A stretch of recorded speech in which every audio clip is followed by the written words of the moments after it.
네, 어떻게 잘 지내셨습니까? 네, 지금 제가 한 번은 마지막이라고 했다가 오늘 올릴 때는 그거 뺐어요. 혹시, 마지막이니까 가야지 이렇게 해서 오신 분들도 계신데 한 번 더 남았습니다. 자, 다음 주에도 꼭 오시기 바랍니다. 자, 일부러 제가 그걸 안 썼는데, 마가복음 8강이고요. 6장 14절부터 56절까지 볼 텐데요. 지난주에 우리가 이제 야이로 딸 혈루증 여인의 기사 속에서 이 죽음의 권세를 다스리시는 예수님의 모습을 봤습니다. 기억나세요? 이게 왜 죽음의 권세를 다스리시는 예수님이라고 했습니까? 이게 사실 5장에 연속되는 내러티브인데 1절부터 20절까지 어떤 사람이 있었죠? 무덤 사이에 거처하는 그 걸어서 광인 이야기가 있잖아요. 군대 귀신 들린 자.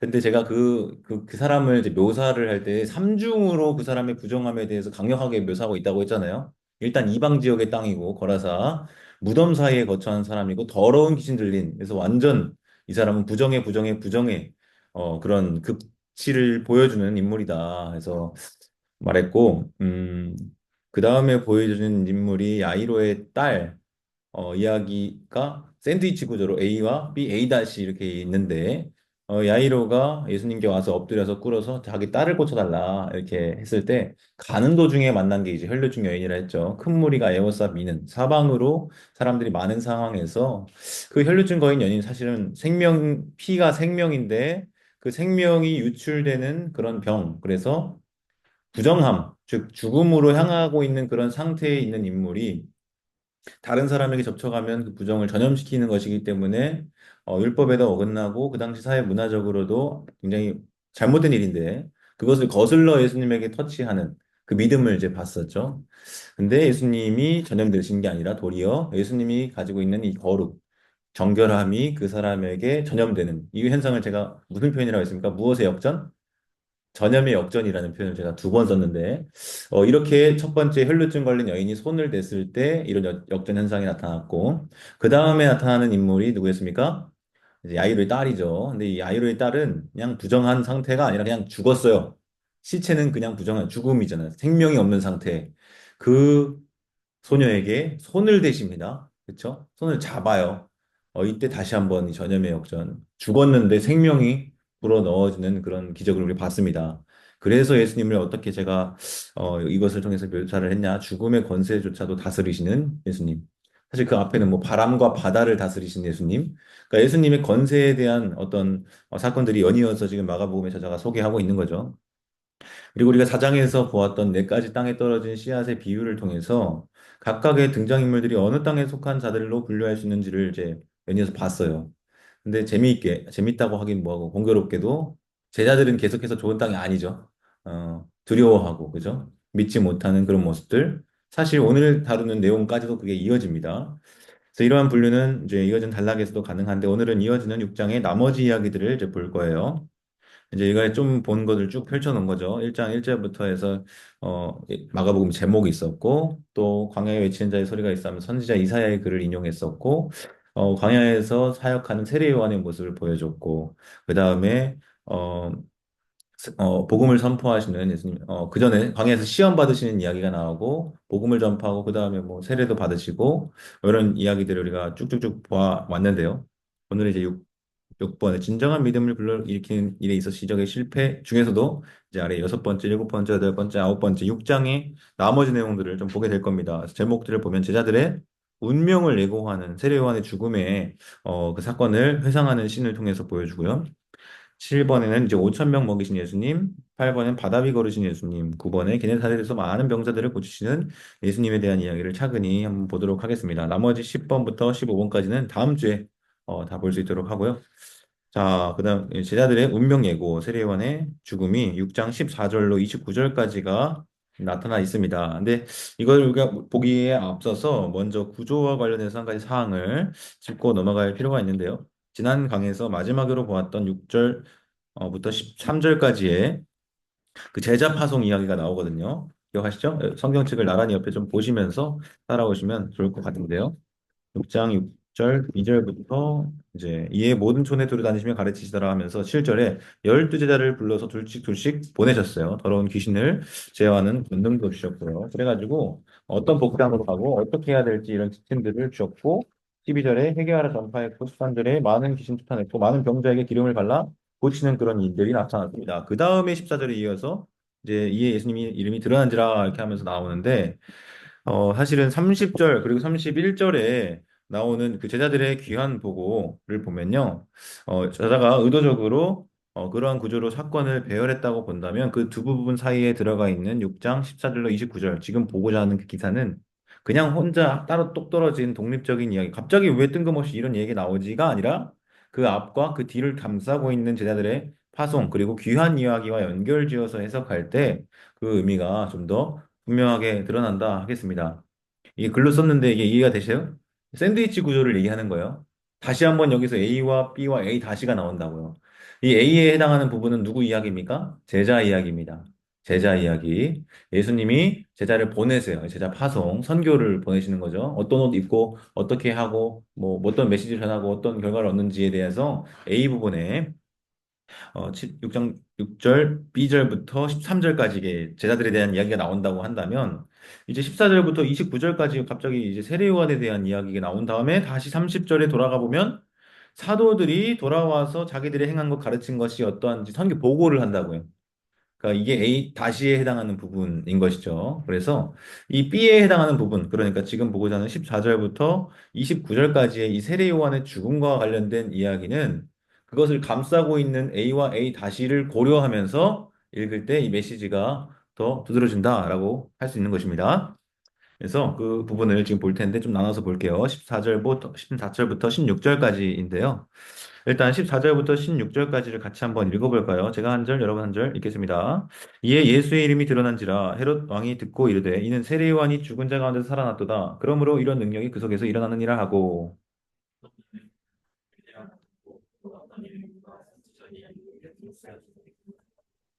같이 헤롯은 듣고 이르되 내가 목벤 요한 그가 살아났다 하더라. 이건 제가 그냥 임의로 16절에서 끄는 건데요.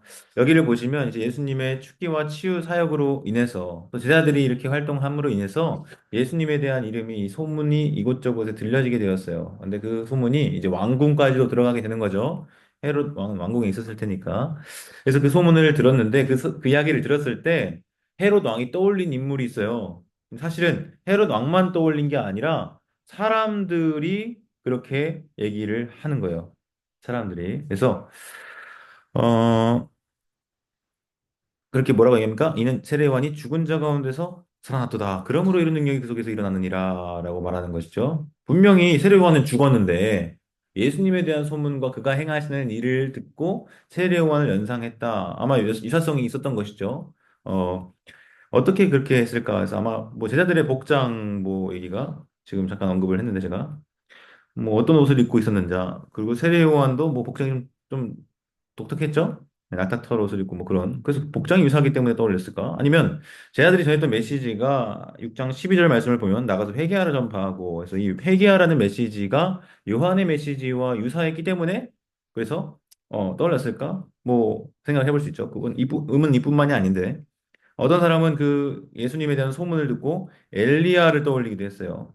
또 어떤 사람은 선지자, 곧 옛 선지자 중에 하나와 같다고도 말하기도 했습니다.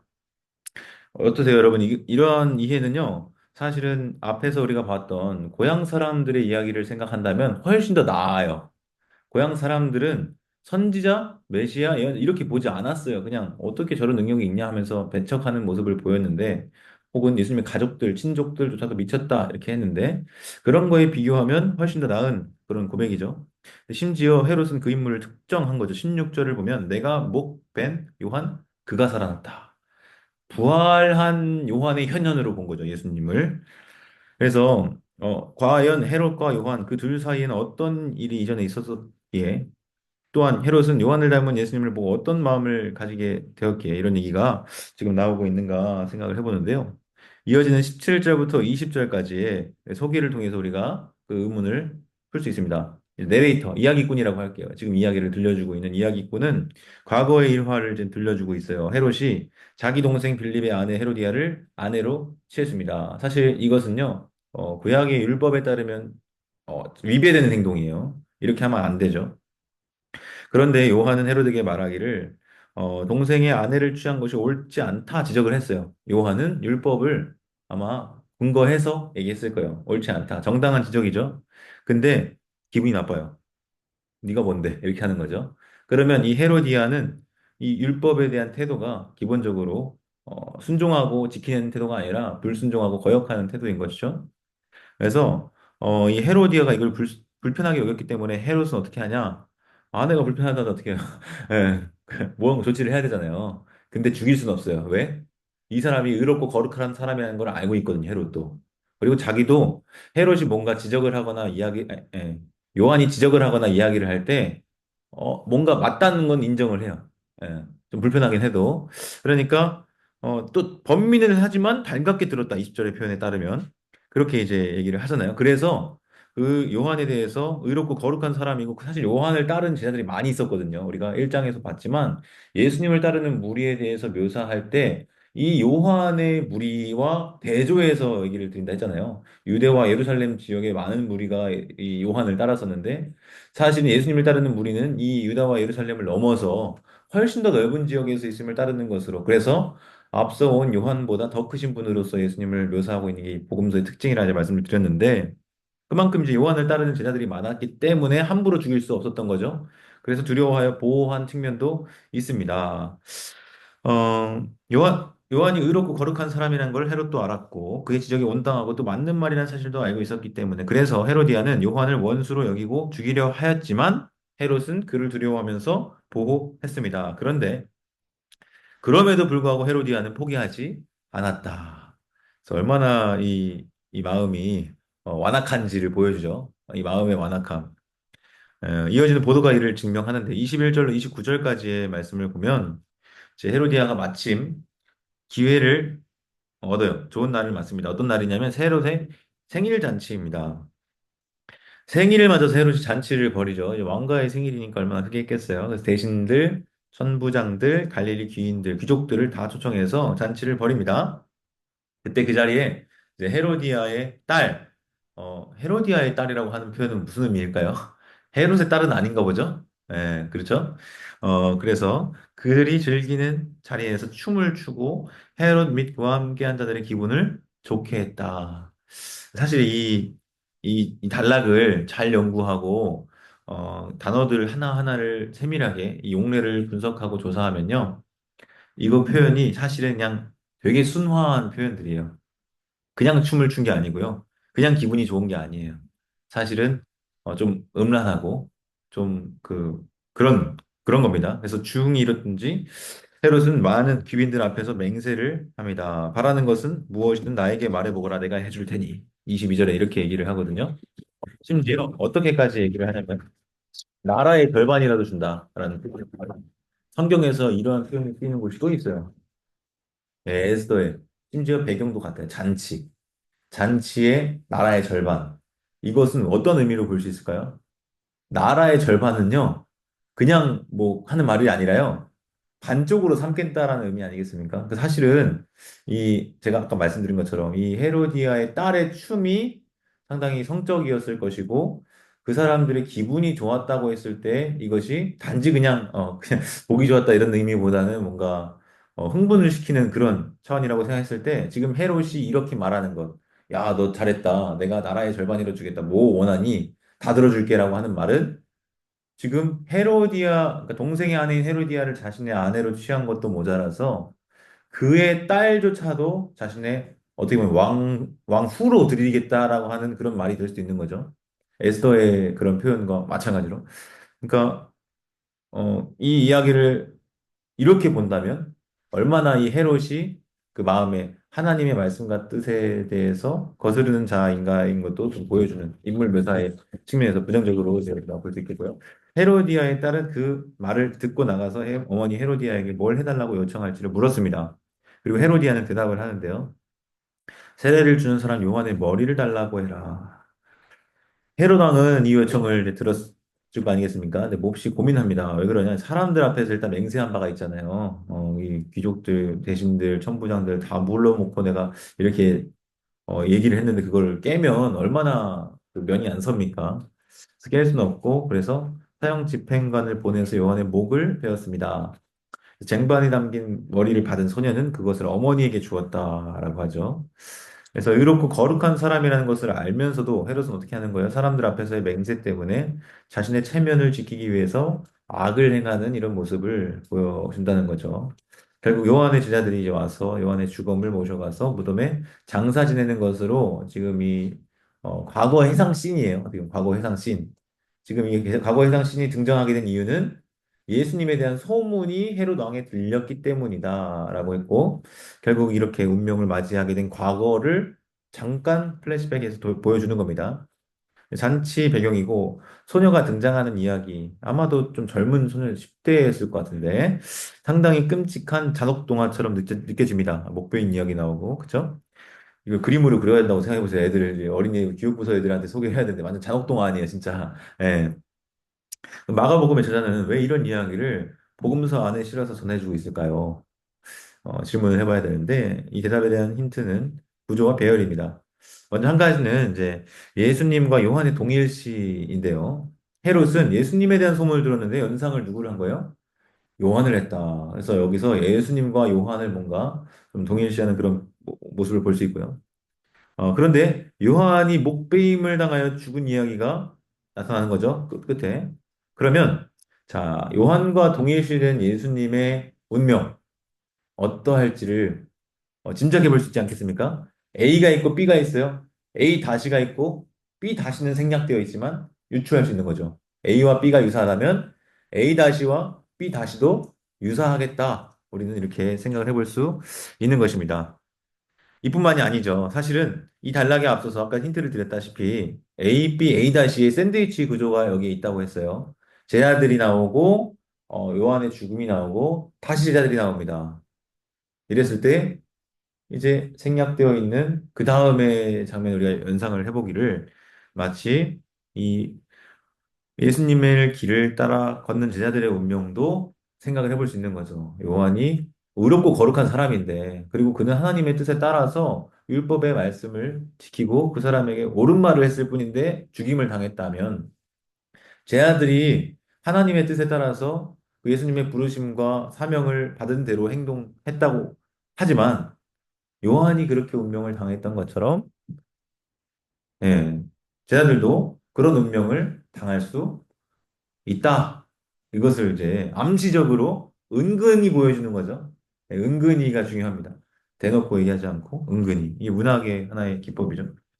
그래서 고난과 죽음이라고 하는 운명. 그래서 여기서 야, 이게 왜 세례요한의 죽음 이야기가 뜬금없이 여기에 들어가 있을까라고 했을 때 결국은 제자도에 대한 이야기를 전달하기 위한 하나의 장치로서 우리가 볼 수도 있다라고 하는 겁니다. 그래서 여기서 우리도 생각을 해봐야겠죠. 우리도 예수님을 따르는 제자잖아요. 복음을 전하는 일이 항상 환영받지는 못한다. 뭘 모르면 알아요? 6장 초반부에서 고향에서 배척을 받으신 예수님의 이야기가 먼저 나왔잖아요. 그러니까 사실 이게 좀 다른 이야기 같지만 고향에서 배척을 받으시는 것과 세례요한이 죽음을 당하게 된 옳은 말을 했는데도 그렇게 죽임을 당하게 되는 이런 고난과 죽음에 대한 것이 사실 제자들을 다 겪게 될 수 있다는 거죠. 복음을 전하는 자들도 거절당할 수 있다. 요한처럼 끔찍한 고난과 핍박을 당할 수 있다. 이래서 예수님을 따르는 제자도와 고난은 뗄 수 없는 관계다. 그러나 우리는 그 너머까지를 바라볼 수 있어야 하는데 그것은 무엇입니까? 고난 뒤에 감추어진 영광. 십자가 이후 경험할 부활이 그것입니다. 이 세례 요한에 대해서 이런 표현이 있죠.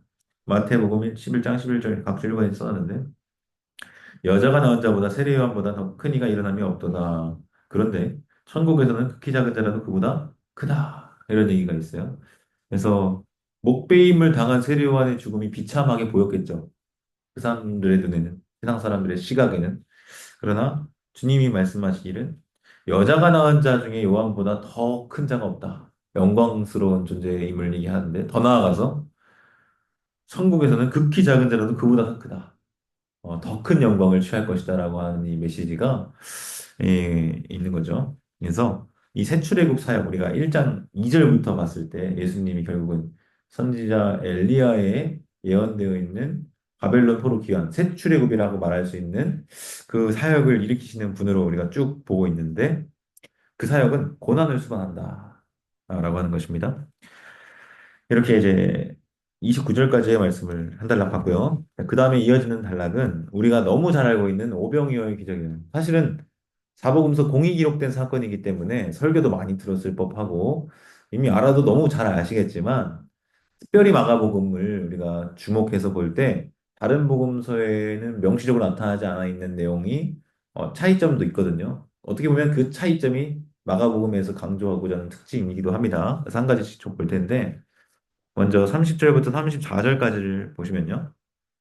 일단 제자들이 이제 모였죠. 예수님께 와서 자기들이 어떤 일을 행했는지 어떤 것을 가르쳤는지 낱낱이 고했습니다. 그래서 A, B, A 다시에 해당하는 부분입니다.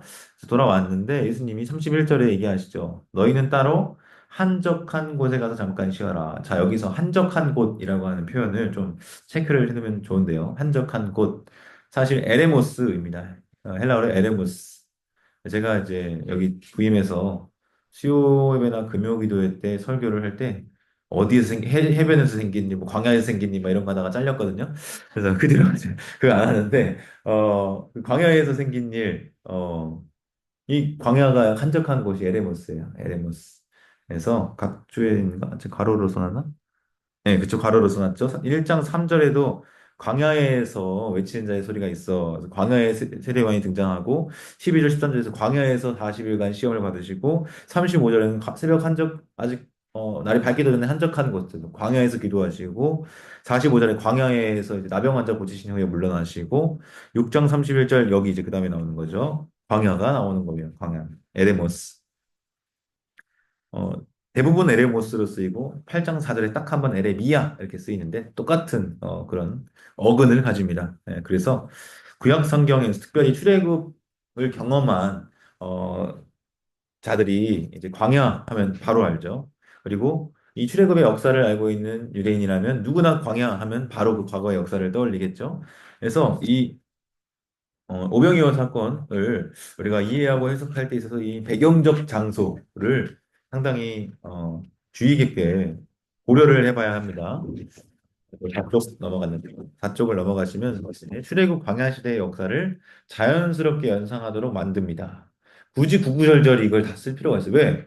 독자도 이걸 알고 저자도 알고 있으니까 저자가 독자가 모른다고 생각하면 설명을 덧붙여요. 이를테면 뭐 달리다 굼 알 것 같으면 해설을 덧붙일 필요가 있습니까? 모를 것 같으니까 이를 뭐 하면 소녀야 일어나라 라고 하는 뜻이다. 에바다. 알면 굳이 그것을 번역할 필요가 있습니까? 모를 것 같으니까 써주는 거예요. 열려라 라는 뜻이라. 이런 식으로. 심지어 요한복음에 보면 뭐 그리스도라 하면 이걸 번역하면 메시아다 이렇게 막 해줘요. 그러니까 이건 무슨 말이냐면 이 저자가 기록할 당시에 염두한 청중 독자들이 있는데 그가 생각할 때 독자들이 모를 법한 내용은 부연 설명해 준다는 말이에요. 근데 반대로 말하면 아는 건 안 쓰는 거예요. 서로 공통 지식이 있다고 했을 때 전제된 배경 지식이 있다고 할 때 이건 굳이 쓰지 않는 거예요. 그러니까 우리가 성경을 읽을 때 우리가 바로 이해가 안 될 때가 있는데, 그것은 당연하다. 왜냐? 2000년 전에 간극이 엄청 넓기 때문에 그 당시의 원 독자, 오리지널 리더들은 당연히 알았을 법한 배경 지식을 우리는 가지지 못한 상태에서 있는 거잖아요. 그럼 뭐가 필요한 겁니까? 이 간극을 줄이기 위해서 그 당시에 독자들이 알았을 법한 배경 지식을 공부하는 게 필요한 거죠. 그걸 알 때 이런 의미로 이야기했겠구나를 알 수 있는 거예요. 그래서 이건 성경 해석학과 관련된 내용인데, 그래서 제가 지금 배경을 잠깐 얘기한 거고요. 당연히 광야, 한적한 곳, 에레모스가 나오면 그 사람들은 이 배경이 자연스럽게 떠오를 것이었다. 이제 말씀을 드리는 거고요. 근데 우리는 한적한 곳이라고 하니까 광야를 떠올릴 수가 없죠. 광야랑 한적한 곳은 다른 것인데. 근데 지금 제가 헬라어 성경을 굳이 알려드린 이유는 똑같은 단어라고요. 에레모스라고. 그러니까 여기도 에레모스, 저기도 에레모스인데 왜 여기는 광야라고 여기는 뭐 한적한 곳이라 하고 번역을 달리 하니까 이것을 같이 볼 수가 없는 거죠. 사실은 이제 새롭게 나오는 새한글 성경 같은 경우에도요, 그런 노력들이 있어요. 같은 헬라어 표현이면 최대한 같은 번역어로 써서 이것을 번역 성경으로 읽는 독자들도 같은 표현이라는 것을 인지할 수 있게. 이를테면 스키조라고 하는 동사. 그러니까 이것은 하늘이 찢어진다고 표현하잖아요. 세례 받으실 때 장면을 얘기하는 건데. 근데 이제 그냥 뭐 하늘이 갈라지는 거고 마지막에 한 번 더 써요. 휘장이 찢어진다. 근데 갈라지다와 찢어진다 한글로 다르잖아요. 똑같은 스키조 동사고 마가복음이 딱 두 번만 나오는 동사이기 때문에 저자가 반드시 의도한 거란 말이죠. 그것을 알아차리지 못하게 번역을 했기 때문에 이것을 할 때는 똑같은 표현으로 한국어로도 이게 같은 표현이겠구나를 알아차릴 수 있게 번역을 한 거죠. 그래서 새로운 번역 성경의 필요성이 계속 대두되는 겁니다. 이런 것들을 이제 반영을 한 번역이 새롭게 필요한 것이죠. 하여튼 뭐 얘기다가 이제 광야 배경 얘기다가 길어졌는데 첫 출애굽 당시에 하나님께서 하늘에서 만나 또 메추라기를 내리시고 40년 동안의 광야 생활 동안에 이스라엘 백성들을 먹이셨어요. 근데 새 출애굽을 가져오시는 예수님은 떡 5개, 물고기 2마리로 5천 명을 먹이시는 분입니다. 왜 떡 5개만 있으면 되지 물고기 2마리는 왜 또 붙었을까요? 메추라기가 있어서 그럴 것 같아요. 메추라기, 고기. 예. 떡은 만나에게 대응을 하자면 메추라기를 뭐 해야 될까요? 물고기로 메추라기를 대체 약간 이런 의미가 있지 않을까? 저 오늘 처음 생각해봤어요. 사실 그 전까지 생각 안 해봤는데 어, 그럴 수도 있고 아닐 수도 있는 거예요. 제 생각이에요. 하여튼 그래서 새치레국을 가져오신 예수님은 5개와 물고기 2마리로 5천 명을 먹이시는 분입니다. 사실은 5천 명 이상이죠. 남자만 5천 명이니까. 자, 예수님은 배를 따라 쫓아온 큰 무리를 보셨습니다. 그리고 그들을 여기서 중요한 표현이 나오는데 목자 없는 양같이 여기셨다 합니다. 목자 없는 양같이 불쌍히 여기는 마음을 가지고 그들을 여러 가지로 가르치셨대요. 불쌍한데 가르쳐요. 재밌죠? 근데 이걸 보면은 사실은 저는 이 말씀이 떠올랐어요. 신명기 8장 3절 4절. 이제 굵은 글씨로 써놓은 것만 한번 읽어볼까요? 시작. 사람이 떡으로만 사는 것이 아니요 여호와의 입에서 나오는 모든 말씀으로 사는 줄을 내가 알게 하려 하심이라. 지금 예수님이 그 목자 없는 양 같은 큰 무리를 불쌍히 여기셨는데 그럼 바로 떡 주면 되잖아요. 안 그래요? 바로 떡 주면 되는데 떡 주기 전에 뭘 줘요? 여러 가지 가르침을 주셨다라고 해요. 그러니까 근데 떡도 주시죠? 그러니까 제가 떡도 있고 말씀도 있으니까 이 구절이 떠오르는 거예요. 사람이 떡으로만 사는 게 아니라 여호와 입에서 나오는 모든 말씀으로 산다. 사실 예수님이 사탄에게 시험 받으실 때 인용하신 한 구절이기도 한데 이 구절이 단지 거기서만 의미가 있는 게 사실 거기에 배경적 장소도 어디입니까? 광야잖아요. 시험을 받으시는 거기도. 그러니까 지금 여기 동일한 광야라고 하는 배경적 장소, 출애굽의 그런 배경을 고려 해석할 때 충분히 이게 연결 가능하고 의도했을 가능성이 있다. 이렇게 생각을 해볼 수 있습니다. 사람은 떡을 먹어야 되는데 그것만으로는 살지 못하는. 그래서 여호와의 입에서 나오는 모든 말씀도 우리가 사는데 꼭 필요하다. 예수님이 먼저 이것을 채워주시는 그런 모습을 보죠. 그래서 목자 없는 양 같은 큰 무리를 불쌍히 여기시며 오병이어의 기적, 실제적인 떡, 그것을 베풀어 주시기 이전에 먼저 그 입으로부터 나오는 말씀으로 먹이십니다. 여러 가지로 가르치더라. 문자적인 일치는 아니지만 그 입에서 나오는 말씀인 건 맞죠. 여러 가지로 가르치시더라. 예. 저도 이제 하면서 새롭게 알게 되는 것들이 있는 거예요. 저도 성경을 읽으면서 35절로 44절 그 다음에 단락을 보시면 이제 때가 저물어 갑니다. 이제 뭐 날이 저물어 갈 때 할 때 이게 여기에 아마 근거할 거예요. 빈들에서 걸을 때죠. 이곳은 빈들이요 날도 저물어 가니 그렇죠? 찬양을 성경에 다 근거해서 짓는데 무리를 보내어 두루천과 마을로 가서 무엇을 사 먹게 하옵소서. 제자들의 생각입니다. 흩어 보내고자 했어요. 그런데 예수님은 그렇게 하지 않으시죠. 제자들의 생각과 예수님의 생각이 다른 것을 좀 보여줍니다. 어, 이들이 예수님을 잘 알았더라면 흩어 보내는 것이 아니라 예수님 기적을 베푸셔서 이들을 먹여주십시오. 그러니까 지금 앞에서 얼마나 많은 기적과 얼마나 많은 어떤 가르침을 받았음에도 불구하고 아직은 제자들의 생각이 예수님의 생각과 뜻에 일치하지 않는 그런 모습을 여기서도 보네요. 이것도 봤을 때까지 몰랐는데 지금 말하면서 드니까 생각이 났어요. 그대들이 주세요. 그들에게 먹을 것을 그대들이요. 이게 오타가 아니에요. 오타가 아니고 성경이 이렇게 번역을 했는데 이렇게 번역을 한 이유는 원래 이렇게 쓰여 있으니까 이렇게 번역을 했겠죠. 근데 지금 뭐야 개역 개정에서는 아마 이렇게는 안 돼 있을걸요. 음, 너희에게 너희가 먹을 것을 주라 딱 끝나잖아요. 그거랑 지금 여기 그대들이 주세요. 그들에게 먹을 것을 그대들이요. 그러면 차이가 있죠. 그대들이 반복이 되는 게 이제 누락이 된 거죠. 어떻게 보면 번역에서. 음, 그들을 다 먹이려면 200데나리온 어치의 빵이 필요했습니다. 근데 예수님이 그대들이 먹이라고 하는 거죠. 그대들이 먹을 것을. 그러니까 예수님이 혼자 먹이시는 게 아니라 제자들과 더불어서 함께 일하시는 새 출애굽의 이 사역을 예수님 혼자 행하시는 게 아니라 제자들과 더불어 행하시는 일임을 우리가 이제 오병이어의 기적을 지금 2단계에서도 보지만 진짜 실제적으로 이루어지는 그 과정에서도 보여지거든요. 나눠주잖아요.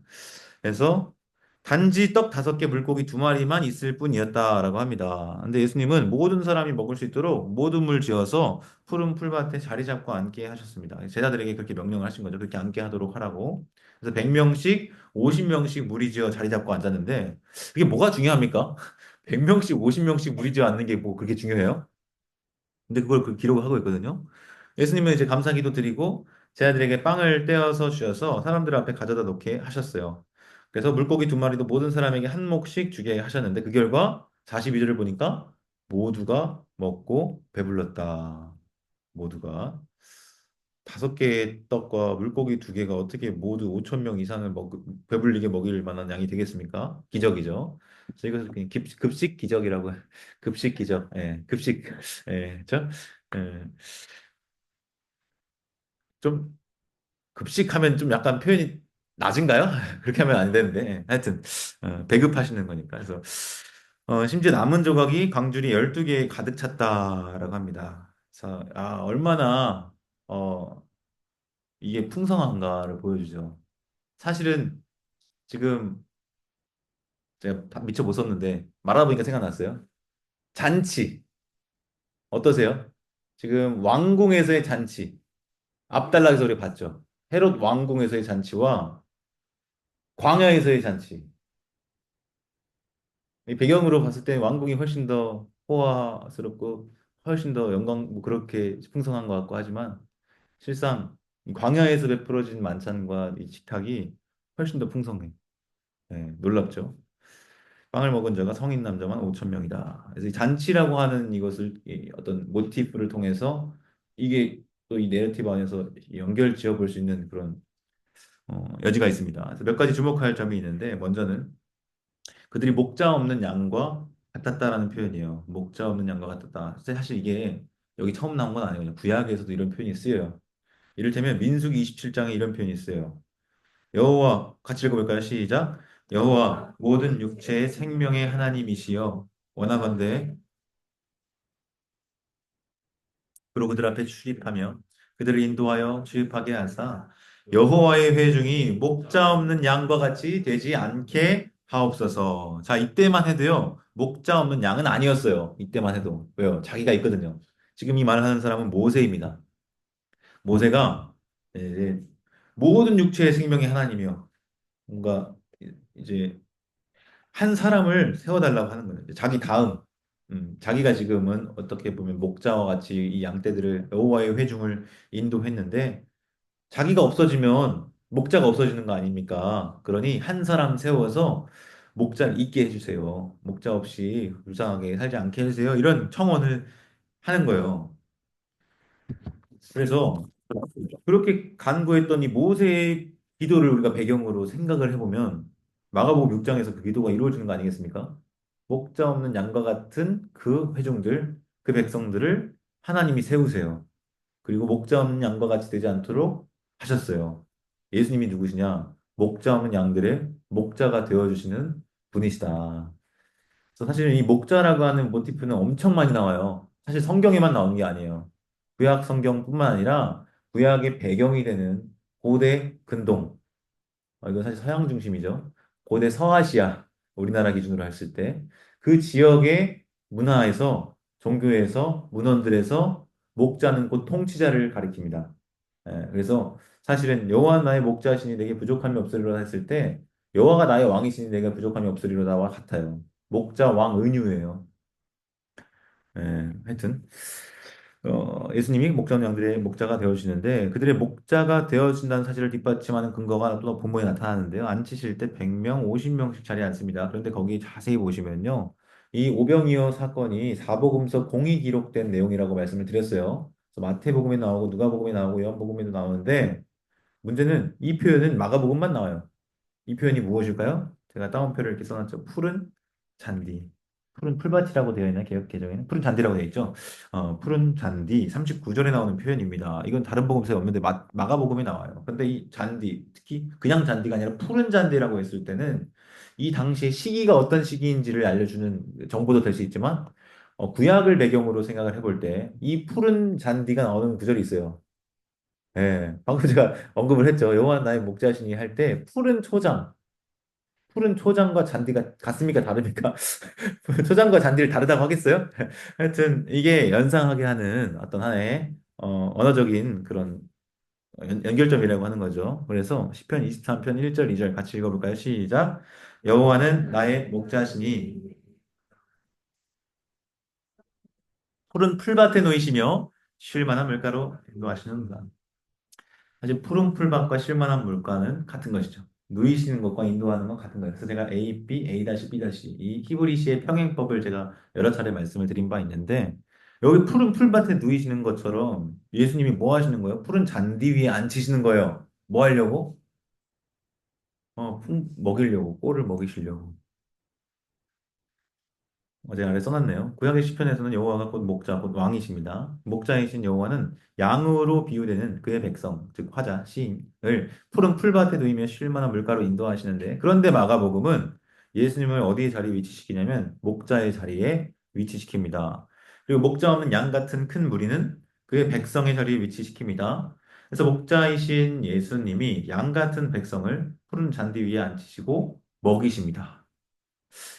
여기서 또 이제 하나의 배경이 있는데 출애굽기 18장 25절 배경으로 볼 때 100명, 50명씩 앉히신 것도 한번 생각을 해볼 수 있어요.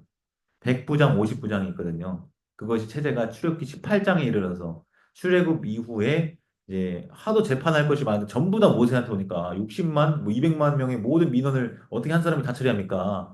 그래서 그의 장인 이대로가 이제 제안을 하는 거죠. 야, 너 혼자 다 하지 말고 백성 위에 1000부장, 100부장, 50부장, 10부장을 삼아라. 그래서 거기를 거쳐서 오게 하면 훨씬 일이 줄어들지 않겠느냐 해서 그 삼는 배경이 이제 출애굽기 18장 25절인데 거기에 150이 있는 거죠. 100명씩, 50명씩 이렇게 관리하는 체계가 나타난다. 그래서 광야를 배경으로 100명, 50명씩 앉아서 하늘로부터 내린 기적적인 양식을 받아먹는 장면은 출애굽 이후의 광야 생활을 연상하게 한다. 제가 5장의 말씀을 이야기 드릴 때 부정과 부정, 이거 죽음을 연상하게 한다고 했던 것처럼 지금 뭐 목자 나오고 뭐 광야 나오고 100명, 50명 나오고 뭐 이런 장치들이 어떤 공통된 이미지를 연상하게끔 우리에게 의도하고 있다라는 것이죠. 첫 출애굽 백성들이 하늘로부터 내린 만나와 메추라기를 먹었다면 새 출애굽 백성들은 예수님으로부터 떡과 물고기를 먹습니다. 그들이 먹고 남은 조각이 몇 광줄이나 되었대요? 12광줄이나 되었다는 점도 의미심장합니다. 하필 왜 12일까? 그쵸? 근데 제가 앞서서 말씀드렸다시피 이 12라고 하는 숫자 그냥 되어지는 게 아니라 구약의 12지파를 암시할 수 있다라고 말씀드렸죠. 사실은 이게 처음 나온 것도 아니죠. 제자들을 세우실 때 12를 세우셨고 3장에서 또 우리가 지난주에 A, B, A-, 야이로의 딸과 혈루증 걸린 여인에 대해서 볼 때도 굳이 왜 이 소녀의 나이가 12살인 것을 맨 뒤에 붙일까? 굳이 이 여인이 혈루증 걸린 지가 12해나 되었다는 것을 왜 붙일까? 라고 이야기했을 때 이 12라고 하는 숫자는 결국 구약의 이스라엘 12지파를 연상하게 하는 어떤 숫자로서 이해할 수 있다고 말씀을 드렸죠. 그러니까 마가복음에서 꼭 마가복음이 아니더라도 계속해서 12는 자연스럽게 12 이스라엘을 지칭하게 이해하게 한다는 것이죠. 그래서 12 광줄이나 되었다는 점은 이스라엘 민족 12지파로 이루어진 백성이기 때문에 이 오병이어의 기적을 누구에 대한 표적으로 볼 수 있냐면 유대인들을 어, 유대인들을 예수님께서 새 출애굽의 이렇게 기적을 새 출애굽의 그런 은혜를 그들을 대상으로도 행하신다라는 것을 보여주고 이제 나중에 8장 가면 4천 명을 먹이시는 사건이 나와요. 5천 명을 먹였으면 됐지 4천 명을 왜 또 먹여요? 유사하잖아요. 똑같이 떡돼서 그땐 칠병 수어 두어 마리라고 했으니까 두 마리는 아니에요. 그러니까 몇 마리 되는 거예요, 물고기가. 그러니까 비슷해 보이는데 차이가 있는 거죠. 그럼 뭐가 다를까를 생각해 봐야 되는 거예요. 동일한 모티프가 있죠. 먹이시는 거예요. 광야에서 먹이셔요. 그러니까 출애굽 광야 배경을 하는 것은 동일하고 만나를 내리신 것처럼 예수님이 메시아로서 그들에게 꼴을 먹이시는 그 이미지는 공통되는데 차이점이 있다는 거죠. 그것이 바로 이제 8장에서 나중에 보겠지만 다음 학기니까 미리 알려드릴게요. 장소가 다르고요. 대상이 달라요. 장소. 여기서는 지금 유대인들이 거류하는 그런 지역에서 행한 5천 명을 먹이신 기적이라고 한다면 열두 광주리를 남겼다는 것을 볼 때 특별히 광주리를 이 스피리다스였나? 이 헬라어 단어 광주리의 사용 유대인들이 주로 사용하는 거라고 이제 배경 연구를 했을 때 유추해 볼 수 있는 거죠. 열둘 그리고 광주리가 유대인들 사용하는 거고 지역도 유대인들이면 이 대상으로 유대인들을 대상으로 한 기적으로 분류할 수 있고 4천 명을 먹이시는 일은 이방 지역에서 이방인들을 대상으로 행한 기적이고 그것은 열두 광주리가 아니라 혹시 기억하세요? 일곱 바구니예요. 바구니가 상당히 단위가 다른데 그것이 사용된 그 배경을 이야기할 때 이방인 배경을 얘기하고 7이라고 하는 숫자도 가나안 일곱 족속 이방 민족을 지칭하는 그래서 그 대상을 좀 달리 본다면 어떤 메시지를 도출할 수 있냐면 유대인의 메시아이실 뿐만 아니라 이방인들의 메시아도 되시는 예수님 이런 이제 생기는 거예요. 그래서 이제 우리가 보는 내용들 이후로는요 점점 그 예수님의 사역의 지평이 이방인 쪽을 향해서 점점 건너가는 것을 보게 될 거예요. 좀 많이 격기를 셌는데 이렇게 마지막 이제 단락 보시면 오쪽 맨 뒤에 오병이어 기적과 유사하게 엘리사를 통해서 보리떡 20개로 100명 먹인 일화가 열왕기하에 나와요. 그러니까 오병이어 기적이 생뚱맞은 게 아니라 이미 구약의 엘리사라고 하는 선지자가 그런 기적을 일으킨 바 있습니다. 보리떡 20개로 100명 먹인 거 대단하죠. 어떻게 그런 일을 행할 수 있냐? 근데 예수님은 어때요? 떡 한 개로 최소 1000명 이상 먹인 거예요. 보리떡 5개잖아요. 그렇죠? 20개로 100명 먹이면 한 개로 5명 먹인 거예요. 근데 1000명을 먹였다 한 개로 200배죠. 수치상으로 환산했을 때 예수님은 엘리사보다 200배는 더 크신 분이다. 이렇게 말해도 무리가 아닐 거라 생각합니다. 이건 제 생각이 아니라 신현우 교수님의 이제 그런 표현에 따른 건데 그럴싸하죠. 사실 엘리사가 여기 처음 나온 게 아니에요. 어디도 나왔었죠? 1장 40절부터 45절에 나병 환자를 고치시는 이야기에서도요. 수리 수리아 사람 나아만을 고치시는 이 나아만 이야기와 연결돼서 본 적이 한 번 있었고요. 어, 또 어디서 한 번 있었는데 하여튼 엘리야가 상당히 중요한 구약의 인물들입니다.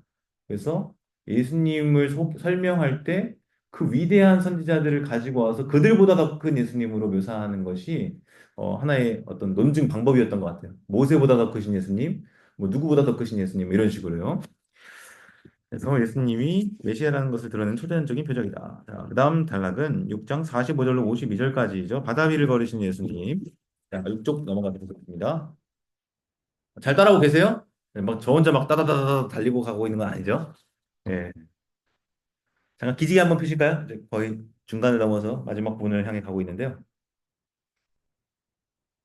다들 많이 피곤하신 줄 압니다. 그래서 그래도 감사해요. 조는 분은 없더라고요. 제가 졸릴 법도 한데. 자, 45절, 46절. 예수님은 즉시 제자들을 다그쳐 배에 타게 합니다. 왜 다그쳐요?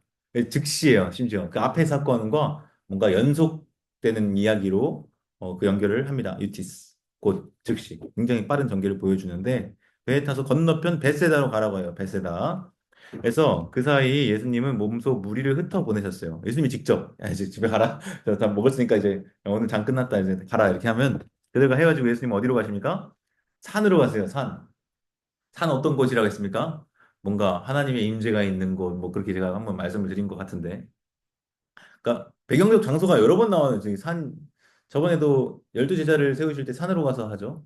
예, 그래서 그 장소들이 다 의미가 또 있습니다. 시내단도 떠오르게 하고 지금 그거 더 파보진 않았는데 예수님은 새벽 아직 밝기 전에도 한적한 곳 이거 아까 헬라어로 제가 뭐라고 했습니까? 헬라어로 에레모스 따라해볼까요? 에레모스 중요한 배경적 장소이기 때문에 에레모스에 가셔서 기도하셨는데요. 예수님은 바쁘신 와중에도 시간과 틈을 내서 기도했어요. 빨리 가라! 보내가지고 제자들마저도 보내고 심지어 목자 양 같은 자들의 목자가 되어주셨는데 양들을 또 보내시네. 그냥 가라 가라면서 산에 올라가서 기도하실 정도로 이 기도를 우선순위 높게 쳤다. 기도에 대한 거를 보여주고 있고요. 47절로 52절 보면 이제 견업즈음에 어, 제 아들이 이제 먼저 보냈잖아요. 그래서 배를 타고 이제 바다 가운데 건너가고 있는데 예수님 혼자 무태에 계셨어요. 그리고 아마 내려다 보였던 것 같아요. 언제 따라가려고 계속 거기 서 계신지 몰라도 제 아들이 노젓기에 시달리고 있는 것이 보이셨나 봅니다. 그게 보이는 그런 지형이었나 봐요. 근데 맞바람이 불어닥치고 있기 때문에 노젓는 게 이제 힘들었던 것 같아요. 그래서 이른 새벽녘에 그러니까 저녁과 이른 새벽녘 했을 때 이 시간 차가 좀 있죠. 우리말 개역 개정에는 번역이 뭘로 돼 있습니까? 밤 사경증에 이렇게 되는데 사경이 언젠지 어떻게 알아요? 그러니까 이제 새한글 성경은 이것을 우리가 이해할 수 있는 표현으로 바꿔 쓴 거예요. 그래서 이른 새벽녘 이러면 우리가 시간이 와닿죠. 유대인의 시간법을 자사분면으로 이렇게 하면은 뭐 1경, 2경, 3경, 4경 이렇게 구분을 했던 것 같습니다. 그래서 이 4경에 해당하는 부분이 제4분면 그 시간이 12시부터 3시 사이 그 정도 되지 않았을까 싶은데 이른 새벽. 그래서 바다 위로 걸어서 죄송합니다. 3시부터 6시 사이에요. 6시가 시간 기준의 시작이기 때문에. 그래서 그들을 지나쳐 가시려고 했습니다. 좀 여러분 이상하잖아요. 합류해야 되지 않을까요? 그러면 여기서 표현이 어떻게 써야 돼요? 배에 오르려고 하셨다고 해야 되지 않을까요? 근데 되게 어색하게 지나쳐 지나가시려고 그들 배 곁을. 그래서 예수님 먼저 그 목적지 가시려고 했나 봐요. 이게 48절에 나오는데 왜 지나갈까 했을 때 지나가다라는 표현이 여러분 구약 성경에서요. 하나님이 나타나신 것 관련해서 많이 등장해요. 하나님이 지나가세요. 여호와가 지나가셔요. 출애굽기 33장이나 열왕기상 19장 같은 데 보면 특히 욥기 9장에 보면 물 위를 걸으시는 것 지나가시는 게 하나님과 관련돼서 사용이 되는데 그가 홀로 하늘을 펴시며 바다 물결을 밟으시며 누가 여호와가 이런 일을 하시는 거 또 그가 내 앞으로 지나가서 지나가신다 이 표현이 또 쓰이죠. 내가 보지 못하며 그가 내 앞에서 움직이시나 내가 깨닫지 못하니라. 바다 물결을 받고 지나가시는 그 여호와의 이미지가 욥기에 있는데 이것을 배경으로 봤을 때 예수님이 이렇게 지나가신다라고 하는 것을 묘사하는 마가의 의도가 있지 않을까? 이렇게 이제 생각을 해보는 거예요. 그래서 물 위를 걸으며 지나가시는 분은 하나님이시죠. 근데 사람이 누가 하겠습니까? 근데 마가복음에서 한 사람이 물 위를 지나간다. 이것은 신적인 존재가 아닐 수 없다. 근데 바다 위로 걸어오신 예수님을 본 사람들은 유령이다, 헛개비로 여기서 비명을 질렀다는 거죠. 그래서 겁에 질려요. 겁에 질려. 두려움은 무엇에 반대된다고 했습니까? 믿음과 반대된다고 했죠. 예수님은 충분히 걸어올 수 있다. 이런 생각을 하는 게 아니라 예수님은 걸어올 수 없지. 라고 하는 믿음이 있으니까 그걸 받아들이지 못하는 그 현상을 겁에 질리는 거죠. 유령이라고. 예수님 뭐라고 하세요? 번역이 참 귀엽죠. 힘내세요. 화이팅! 뭐, 나야! 뭐, 이렇게 얘기하는 거예요. 나 두려워 마. 이렇게 하는데, 여기서 나라고 하는 표현 우리 너무 잘 아는 요한복음에서 우리가 예수님의 자기 계시 예고임이 이렇게 많이 우리가 이해를 했는데, 물론 이거에 대해서 반대하는 학자들도 있더라고요. 근데 어쨌든 통상적으로 우리 전통적으로 이 에고에임이라는 표현에 대해서 어떤 하나님의 신적인 그 계시로 우리가 많이들 이해하고 받아들여 왔습니다. 오랜 역사 동안. 그래서 하나님과 관련되어서 사용되는 표현이라 할 수 있는데 내가 곧 그니라 이사야 41장 4절에 여호와께서 그렇게 이제 표현하는 모습이 있고요. 내가 그인 줄 알고 깨닫게 하려 함이라 여기서도 에고에임이 이런 표현이 있어요. 그래서 여호와가 누구신지 자기 소개를 이렇게 에고 에이미 이렇게 하는 표현들이 구약의 70인역 번역 성경에 자주 등장한다라는 겁니다. 이것을 배경으로 보면 이 예수님의 에고 에이미라는 표현도 뭔가 자신의 어떤 계시, 자신을 드러내는 표현으로 볼 수 있지 않을까. 이것이 가장 먼저 발견되는 구절이 출애굽기 3장 14절에 나는 스스로 있는 자다라고 번역된 이 히브리어로 표현하자면 에흐예, 아쉐르, 에흐예 이런 표현인데요. 뭐 이거 뭐 나는 나다. 근데 이게 시제가 과거도 될 수 있고, 현재도 될 수 있고, 미래도 될 수 있고, 뭐 이렇게 해서 나는, 이전에도 나였고, 뭐, 미래에도 나고, 뭐 이런 식으로, 해석을 하기도 합니다. 하여튼 뭐, 스스로 있는 자이다. 나쁘지 않은 번역 같아요. 다만, 알아차리기가 어렵죠. 나는 스스로 있는 자다라는 약간 거리가 있으니까. 하여튼 같은 표현이라는 말을 하고 싶습니다. 그래서 단지 그분이 예수님이라고 하는 사실을 드러내는 것뿐만 아니라, 실제로 보면 인간들도 이렇게 나에고임이라고 쓸 수 있거든요. 그래서 자기를 계시하신 하나님과 같은 신적인 존재라는 암시를 준다. 그래서 바다 위를 걸으신 예수님은 또한 바람과 바다를 다스리시는 분으로서 구약에서 여호와께서만 하실 수 있는 그 일을 하시는 분으로 지금 소개가 되고 있는 거예요. 예수님은 그들에게 건너가서 배에 올라타셨고요. 그러자 바람이 잦아들죠. 우리가 저번에도 바람과 바다를 잔잔하게 하시는, 다스리시는 그 기사를 한번 봤는데 다시 한번 그 능력이 보이는 거죠. 예수님은 바람도 다스리십니다. 그래서 예수님은 아마 목자 없는 양 같은 큰 무리를 보시고 그들을 긍휼히 여기시면서 여러 가지로 가르치실 뿐만 아니라 떡과 물고기로 먹이셨어요. 그 큰 무리에 대해서 마찬가지로 바다 위에서 맞바람을 맞아서 힘겹게 노젓는 제자들을 향해서도 동일한 긍휼의 마음을 보이신다. 근데 이를 목격한 제자들의 반응은 무엇입니까?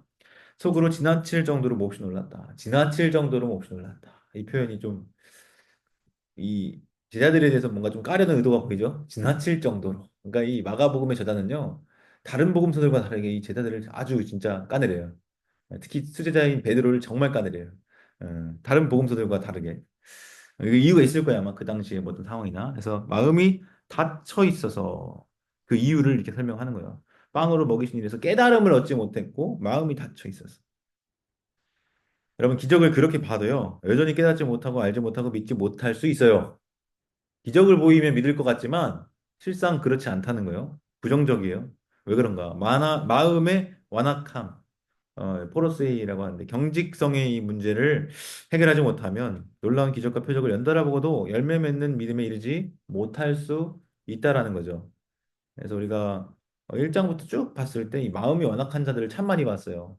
특별히 오늘 헤롯 같은 경우에도 이 동일한 경우죠. 의롭고 거룩한 줄 알면서도 그렇게 죽였고 다른 무언가 때문에 그러니까 우리가 네 가지 땅에 떨어진 씨앗 비유를 생각할 때 이 인물들을 뭐 돌가밭, 가시떨기밭 뭐 이렇게 길가 분류할 수 있을 거예요. 예. 그래서 계속해서 그런 모습들을 이제 보여주고 있다는 거죠. 마가복음의 저자가 이제 마지막 단락인데요. 6장 53절로 56절까지의 단락은요. 이제 게네사렛에서 많은 병자들을 고치시는 예수님의 모습을 보여줍니다.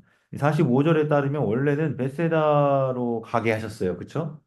제자들 건너편 벳세다로 가게 하셨는데 도착한 자리는 어디입니까? 53절을 보니까 게네사렛 땅에 이르러서 됐대요. 그리고 배에 내린대요. 그러니까 아직 여행이 도착하지 않은 거죠.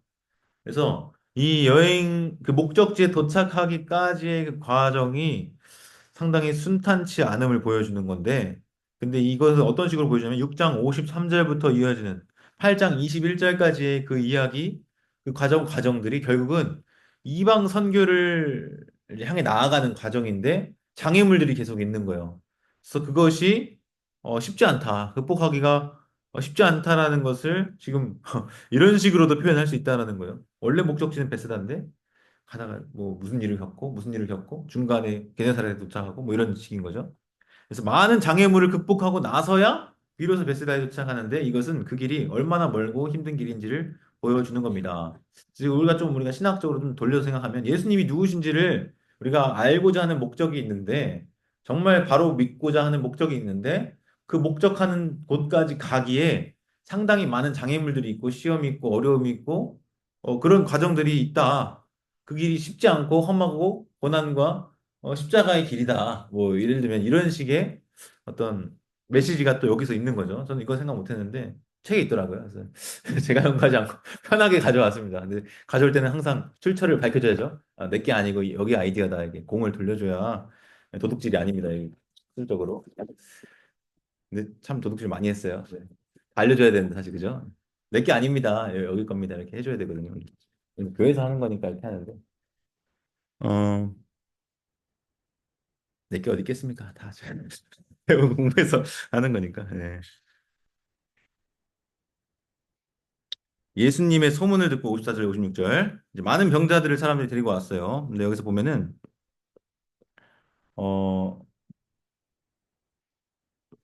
손을 대면 치유를 받았다. 옷 수레라도 그의 옷가라도 손을 대게 하시기를 간구하니 손을 대는 자는 다 성함을 받으리라 이렇게 돼 있어요. 그래서 여기 이제 우리말 번역은 옷가라고 되어 있는데 사실 이것을 이제 헬라어 표현을 더 잘 번역한 것을 이제 신은 교수님이 제시하기를 옷술이라고 표현을 번역하면 어떻겠냐 이렇게 제안하더라고요. 그 근거가 이제 제사장들의 복장 거기 보면 옷가가 아니라 옷술을 지칭하는 그 표현이 같은 표현이라 이렇게 근거를 얘기하더라고요. 그래서 예수님은 그 의복을 입더라도 경건한 유대인으로서 구약의 그런 전통들을 무시하지 않았다 뭐 이런 식으로 이제 얘기하는데 사실 그러한 관찰과 해석이 어떤 의미가 있냐면 뒤이어서 7장에 나타나는 장로들의 율법과 유전과 관련된 그런 해석과도 좀 연결이 되는 부분이 있어서 6장 마지막이잖아요.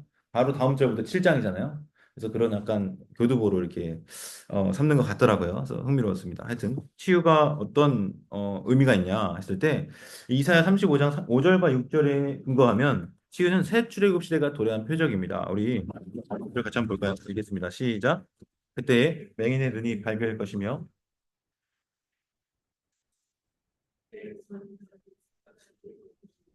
말 못하는 자의 혀는 레하리니 이는 광야에서 물이 솟겠고 사막에서 시내가 흐를 것임이라.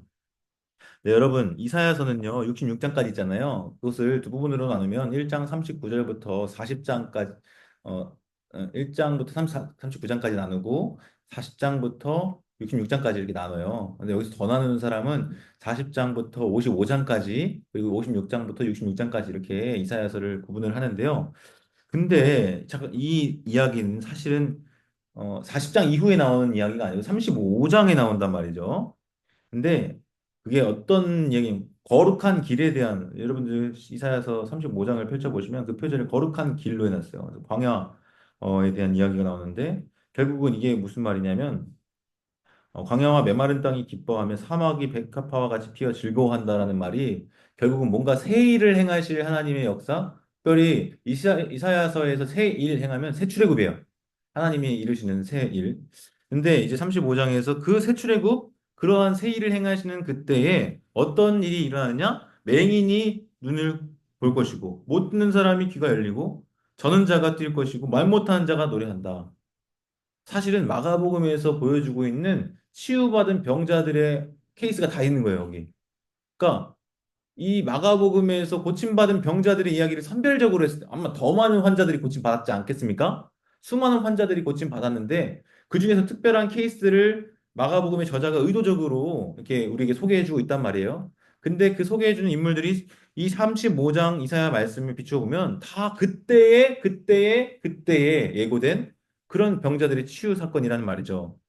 즉, 속량함을 받은 자들이 돌아오는 때, 하나님께서 그 백성을 구원하실 때, 포로로 잡힌 하나님의 백성들이 돌아오는 새 출애굽의 때를 이야기하는 건데, 바로 예수님께서 그와 같은 치유와 기적을 행하시는 일이 이 구약에 예언된 이 그때, 그 날을 이루고 성취하는 그런 기적으로 지금 마가는 보여주고 있다는 거예요. 예수님을 통해서 새로운 출애굽이 도래했다. 유대인들이 그렇게 기다리던 바로 그 메시아가 예수님이다. 라고 하는 것을 암시하고 있다고 볼 수 있는 것이죠. 새 출애굽이 뭐라고 했습니까? 출애굽이 그 포로되었던 이집트에서 탈출한 거라면 사탄의 종노릇 하던 데서 자유롭게 되는 해방되는 사실 이사야서의 새 출애굽은 좁게는 바벨론으로부터의 포로 귀환이었고 이것의 의미가 이제 예수님의 새 출애굽의 의미로 확장됐을 때는 모든 영적인 세력으로부터의 해방, 구원 이런 출애굽의 의미가 있다라는 것이죠. 이렇게 6장까지 봤어요. 시간 다 됐네요. 6장까지 봤는데 좀 같이 살펴보니까 어떠십니까? 조금 그래도 다른 성경보다 이제는 이 마가복음을 좀 더 잘 안다라고 말할 수 있지 않겠습니까? 사실 제가 그렇게 배웠어요. 저도 왜 66권 중에 마가복음을 제일 좋아하고 제일 잘 아냐면 그렇게 가르쳐 주시는 선생님한테 배웠거든요. 어, 근데 안타깝게도 66권 중에 제일 자신 있는 책이 한 권밖에 없다는 건 목회자로서 참 창피한 일 아닙니까? 한 권밖에 없으면 안 되잖아요. 이 66권 전부를 잘 알고 정말 이 말씀의 깊은 의미와 뜻을 헤아려서 연구하고 가르쳐야 더 풍성해지지 않겠습니까? 제가 공부를 열심히 한다고 했는데도 그 정도밖에 안 돼요. 그래서 안타까운 일이죠. 그래서 우리 목회자들을 위해서 기도해 주십시오. 뭐 해야 됩니까? 연구하고 가르치기 배우기를 더 힘써야 되지 않겠습니까? 훨씬 더 많은 것들이 있는데 우리가 씹으라 하면 씹을 다 못 가르쳐요. 사실은 씹을 어떻게 다 가르치겠어요? 한 5? 그러면 한 2? 1? 이 정도 이제 전달이 되잖아요. 사실은 다 전달이 되기 기대하기 어려운데. 그래서 일단은 오늘은 이 정도까지 해서 시간 마무리하고요.